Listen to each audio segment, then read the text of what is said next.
আসসালামু আলাইকুম। আজকে আমি রান্না করব আমাদের এলাকার খুবই জনপ্রিয় একটি খাবার। সেটা হলো ডাঁটা দিয়ে রান্না করা হয়। ডাঁটার সেক্সি বলে আমাদের এলাকায় এই খাবারটা পরিচিত। তো এর জন্য লাগবে আমাদের একদম পাকা ডাঁটা, যে ডাঁটাগুলো একদম শক্ত হয়ে গেছে, ফুলগুলো পেকে গেছে, ওই ডাঁটাগুলা। তো এই ডাঁটাগুলাকে এখন আমি চোচা সহ 2 ফালা করে কেটে নিব।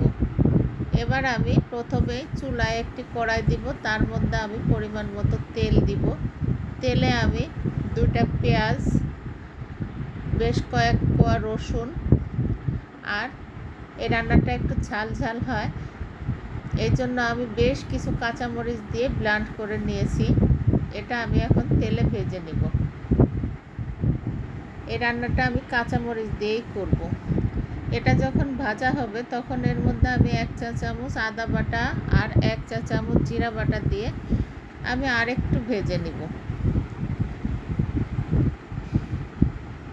এটা যখন ভাজা ভাজা হবে তখন এর মধ্যে আমি পরিমাণ মতো হলুদের গুঁড়া আর 1 চা চামচ ধনিয়ার গুঁড়া দিয়ে পানি দিয়ে মশলাটাকে আমি ভালোভাবে কষিয়ে নিব উপরে তেল উঠে আসা পর্যন্ত।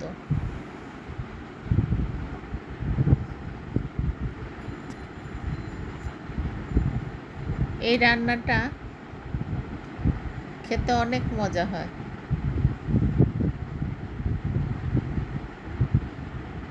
তো মশলা কষানো হয়ে গেলে এবার আমি কেটে রাখা চোচা সহ ডাঁটাগুলো 2 ফালা করে এর মধ্যে দিয়ে দিব।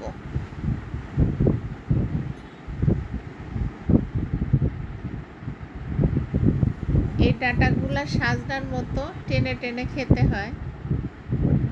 সাজনার যেমন চোচা ফেলে দিতে হয়, এটা খাওয়ার সময় চোচাটা ফেলে দিতে হবে। সাজনার মতো টেনে টেনে খেতে হয়।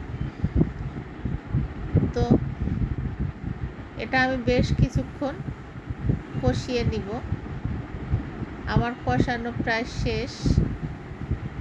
এবার আমি এতে পানি দিয়ে দিব। বেশ অনেকটাই পানি দিব যাতে সিদ্ধ হয় এরকম।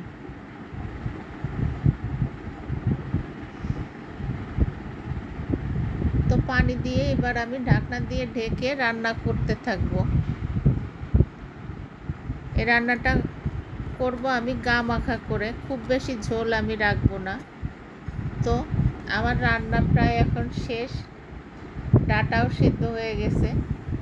এবার আমি এতে দিয়ে দিব, এখানে আমি 2 টেবিল চামচ সরিষা, 1টা কাঁচামরিচ, 2-3টা এলাচ আর সামান্য একটু লবণ দিয়ে ব্লেন্ড করে নিয়েছি। এটা আমি নামানোর 3-4 মিনিট আগে দিব। দিয়ে আমি ঢাকনা দিয়ে আরও 3-4 মিনিট রান্না করব।